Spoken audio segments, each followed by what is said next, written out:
Today I'm here with David Malits from DM Communications. And unlike what I usually do, David, welcome. I'm going to have you introduce yourself. All right. Okay. Hi, Rafi. Hi, everybody. So here's my son, who decided to leave us right now. Yeah, Keep 'em guessing. we bored you right in the beginning. My name is David, and I own a marketing agency for tech and finance. We specialize in global PR, local PR, and viral LinkedIn campaigns. We're 20 plus people working with dozens of clients. Deutsche Bank, Sentinel-1, PepsiCo Labs, Sony Semiconductor, and so on and so forth. Many Excellent. startups. Yeah, All you can right, see the cool. cat as well. Yeah, I know mine are inside. Yeah. I have more than I like to admit. All right, so you've been doing DM Communications in your agency for some time, but I'm curious to go back before that. What got you into the world of cybersecurity in the first place, and what keeps you there today? I guess that when I started doing PR like 15 years ago, I started like in consumerism and all kinds of other stuff. I basically did everything I could only to survive and getting paid. Yeah. But then I understood it's not for me. It was hard for so many reasons. But when I understood that, what happened in parallel was that I guess that the tech scene in Tel Aviv started to explode. Like many companies started to get big investments, go public, and they became very big. So I said to myself, okay, this is interesting. I have tech all around me, my family, my wife, my father, everybody. So I said, okay, why not? And then we started with very small things, small applications, small, I know, half tech, half business, speaking startups, fintech. Lots of fintech was in Tel Aviv back then. So we saw everything booming around us and we decided to join the party. And that's pretty much the big story behind it. Of course, it took us to arrive to the spot in which we are at the moment, to develop into that spot in which we work with us again, with dozens of clients and many big clients like, I know, Sentinel-1 is like the biggest public cybersecurity IPO in the world, right? And we work with them. But that's how it began. And so you know, but I'm also really curious with everyone I speak with is also about what keeps you here. When I heard you speak about how I think for many of us in marketing, let's say the B2C, right? So business to customer, when you're selling, when you always need to be the sharpest and the wittiest and the most, it's a bit of an exhausting process. I've done it myself. But what has, besides for the business aspect of it, what has kept you pursuing cybersecurity clients and working with cybersecurity? Because you could very well work with fintech, as you mentioned, or any other. So, Mhm. what about cyber?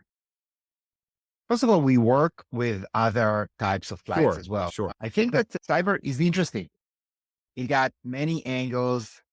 It got its commercial angles and more of like defense and homeland security angles.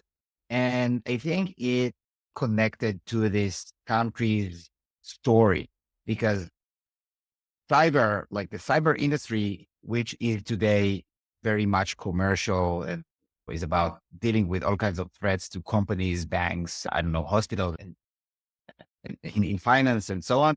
So everything started in the need of this country to survive. Hmm. And many founders you find today leading huge startups or huge companies, corporates already, they started in 8200 units in the IDF or in other places in the intelligence of, and because of these companies need to survive because of its unique, I don't know, atmosphere and the place it's located and so on. So there's something about cyber, which is more than just tech for me and perhaps for many people here in Israel. And besides that, besides the connections to this place and story, I think it's just really interesting. It's interesting to see how people are trying to initiate all kinds of fraud and cyber attacks and to disturb our lives and how these companies are preventing that. So it's just pure interest for me. I agree. There is something, it's unfortunate that's out of necessity, but there is, I think, a national it's almost like a sport to go to what you said Shimon Matayim, which translates into 8200, which is Hmm. cyber intelligence. It's a unit in the IDF. Hmm. And or it's a I don't know if a unit is the right word for it, but it is a significant portion Something. of the Yeah. efforts of the IDF. And it gives an opportunity for all these different niches. Because with cybersecurity, the big story is usually very similar, whether you're protecting endpoints like Sentinel-1 or whether you're doing OT security or applications. The general idea of what you're doing is similar, but when it gets to each company and the niche that they've been able to identify, so it's not so much you go to university or get an MBA and you become aware of an issue. A lot of the people were hands-on in addressing whatever issue it is, and then they got the idea to go independent. Yeah, but we One of should say that when you explore cybersecurity startups globally, so you see that 1 out of 3 is Israeli, origined in Israel, and I think that the fact that people here dealt with real problems, they worked in it. They were, if it was in the IDF and later on, they worked in the industry and they saw that, okay, here we've got a real problem. So they knew how to tackle the $1 billion problems. It's like, it's not just an idea. They saw that, okay, we have a problem with trains. We should solve that or we have a problem with ships or with smart cities and so on and so forth. It's funny, and with each one you say, I think like 3 companies popped into my head, founded in Sure. Tel Aviv Right. for each one. So if we can get to peel back, I guess, the professional layer, if it wasn't for what you're doing now, what and I can't imagine what else you would be doing personally, but what would you be doing if it wasn't for the PR, let's say? I know PR, marketing, you really touch upon a lot. So if it wasn't that, what would you be doing? That's a huge question for me because I think that today, because I'm in marketing and I see lots of businesses and industries, and along the years, I developed this understanding regarding what are the industries what are the $1 billion problems, Mhm. right? And I must say that I have all kinds of angles in my personality. There's the angle that is, okay, I want to go to the mountains and I don't want to speak to people. Any, maybe that's the reason I'm in B2B and not B2C, because there's less need of speaking to people. But so that's one angle. And another angle is, and this is funny because as someone who works in tech for a long time now, I think that sometimes tech could be a bit deceptive. There is the idea behind tech is very shiny, and it's like it's the innovation, it's the future, right? And we all want to be there. But if you want to go to follow the money, supermarkets, cars, I don't know, all kinds of cleaning materials, things that we all got in our homes are the places that will always make money. And I got to think about this because in 2022 we were here, all the high tech scene, and then the the the the recession came and everything that followed it here in Israel, the political situation, the war. So it makes you wonder. It makes you think regarding what's stable, what's not, and Mhm. so these And are it's so just two funny. sides. I think like most of the world in 2020, that was their realization. But here in Israel, the situation was a little bit different in that it was a boom it was a really good time for the tech industry. In 2020 invest wasn't so good, but later on during 2020, Yes, sorry, after COVID, yeah, 2020 is actually 2020 to 2022. We all know that, yeah, okay? That just yeah, became one chunk of the year. yeah, But during that time, there was this huge maybe it was more 21. There were a lot of investment going on, and it's true, yeah. we're really on a high. And I think I think that is actually what makes the Israeli tech scene so specific is because just like you, I don't know if it was immediate or whatever it is, but you were thinking, "Okay, I have a business. I don't really do physical goods, but people are always products in their home." And the ability to then begin thinking, "Okay, how do we connect these 2 separate worlds to one place?" is just such a common theme amongst, I think, not only I'm praising the tech sector here, but also cybersecurity, these things where you have these devices that were never meant to be connected to the internet. And that can Hmm. be machines, it could be cars, it could be whatever it is. Then there's benefits to connecting them. Right? You say supermarkets, all the registers are connected, right? There's all this cash and there's all these transactions I going guess that, through. I guess that in a few years, many things in the supermarket will be connected, including maybe you want me I don't know, how do you call the thing in which you put the How the cart, brochure? yeah. Yeah, but everything will be connected, and everything is a port for a cybersecurity for a cyber attack. That's for sure. Yeah, that's for sure. And I have another question, but one thing I would love to see if someone's gonna hack a supermarket in the US at least, at Stop and Shop, where I go and I visit family, there's a huge cleaning robot that goes up and down the halls, up and down the aisles on its own. I Oh just feel like that thing's waiting for like a horror movie. Uh, my God. someone goes in at night and the cleaning machine is like, "What are you doing here?" Very Twilight Zone. Okay, so let me ask you another question. How do you see, and this is one that I ask everyone, and I make it very clear, it's a question about AI. You don't have to love AI. It's okay. You can say that you're using it or not, but how do you see AI impacting the world of, let's say, specifically marketing, PR, and cybersecurity? How do you see AI impacting in the next, let's say, 6 months to a year or 2 years, right? Not so much what's the AI of the future, but how is it being Mm. used today by companies or agencies to help with whatever it is that they're tasked with doing? Well, for sure. Yeah, that's a big question, right? I think that in terms of marketing in the cybersecurity niche, which is similar in that case to other tech industries, I think that AI is developing, at least in the next few months, because it's really hard to predict more than that. Sure, People are sure. talking and talking. We'll see what will happen. I think that I see two phenomena. First, I think that the adoption of AI is not in the pace that people thought it would be. I think that the adoption is actually slower, which is good because it gives time to the market to adapt and develop new roles for the ones that, needed to change something in what they did in order to stay in the business. So I think that the adoption is not as fast as people thought it would be because of regulations, because big companies, it's hard for them to start working with these machines because they are scared to their secrets and IP and everything. And because people, I think, because of the nature of AI today, you need to be very intelligent to achieve something which is unique. And if you don't have the idea, if you don't have the means, the way, the strategy to get from A to B, so AI as it for today won't help you.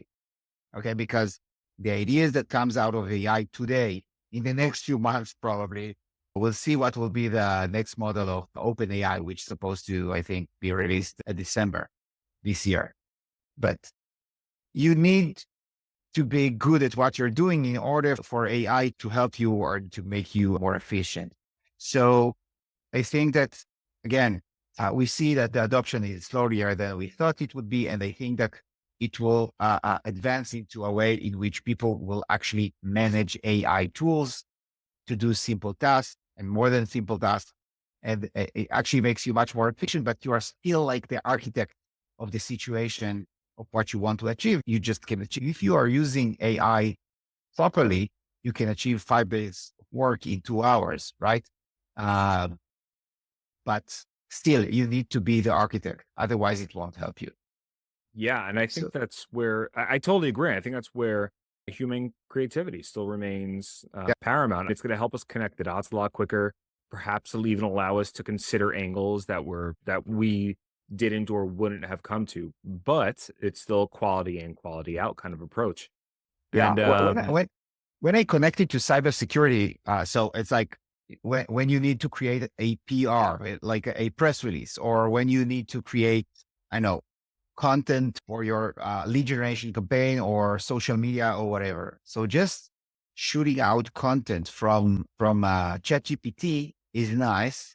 It's something that looks good. It could be with the corporate touch and feel and everything. But if you need more than that, if you need to create engagement, let's say on LinkedIn, So creating content on ChatGPT today won't help you. Perhaps this is something it will know how to do like in a year from now, half a year, 10 years. I don't know. But today, if you want to create content that actually works and drive people to action, you need more than ChatGPT. If you want to create a press release that will follow the rules and the guidelines that actually resonate with news, with journalists, so you need a bit more than AI. You need the person behind the wheel, so the driver behind the wheel, so it will navigate the system.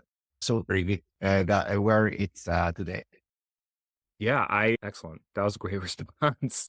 If you could change one thing about how people think about cybersecurity, either from within the industry or from outside the industry, and that could be a long-term thought or how they should think of things in the coming quarters, let's say. But what's one thing people should that if you could change how people think about cybersecurity, what would it be? That's a tough question. I don't think that cybersecurity got like negative perception among people. I would say that I don't know, the local cybersecurity scene, the Tel Aviv cybersecurity scene, I think it suffers from all kinds of stuff. It's a very good, first of all, it's a very good one because we know that the Tel Aviv cybersecurity scene it's massive. But still, I think that companies that are connected to Israel suffers from bad reputation because I guess our reputation in the world as a country, which is something that we want to open here, but it's a thing. It's a thing. Mhm. So I would like to change that perception. And I think that at least the Israeli cybersecurity is seen sometimes, I think, a bit stained in a way because it's connected to softwares like Pegasus and these type of things. Yes. It's a, Yeah, it's that a, some of it's them like have too good for their own yeah, good. yeah, and I think this is a thing as well.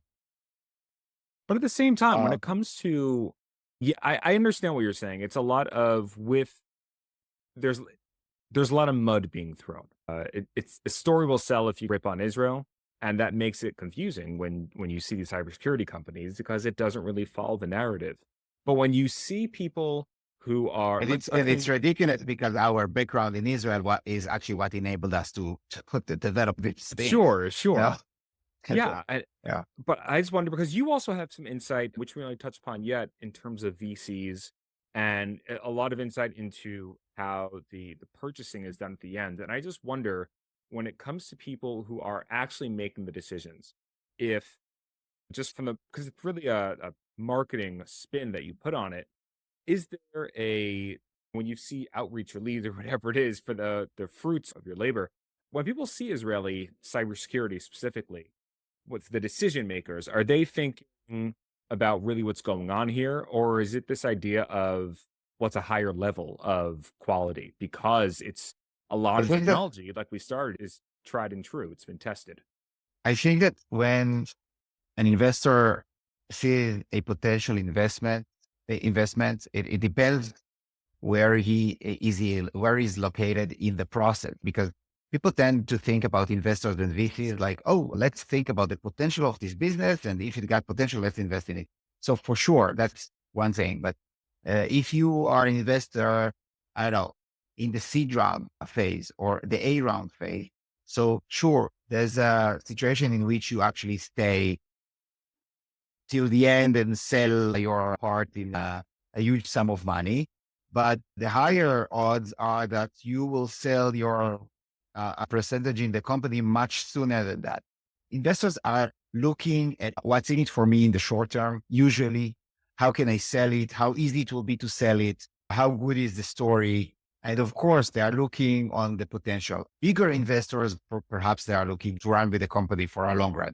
But then uh, um, the story behind the company is really important. And if the company for some reason is less sexy because it's Israeli or it's connected to softwares that are used to hack all kinds of devices, so it will sabotage the possibility the, uh, um, the efforts on the investor side to sell. later on.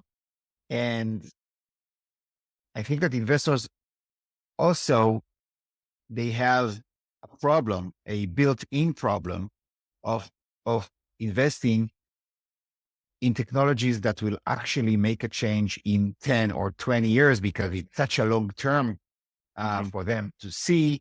So the real things like if you take cyber and quantum for the sake of the example. So quantum technology is so deep and so long term, and you've got many technologies that you won't see the fruits of your labor tomorrow morning.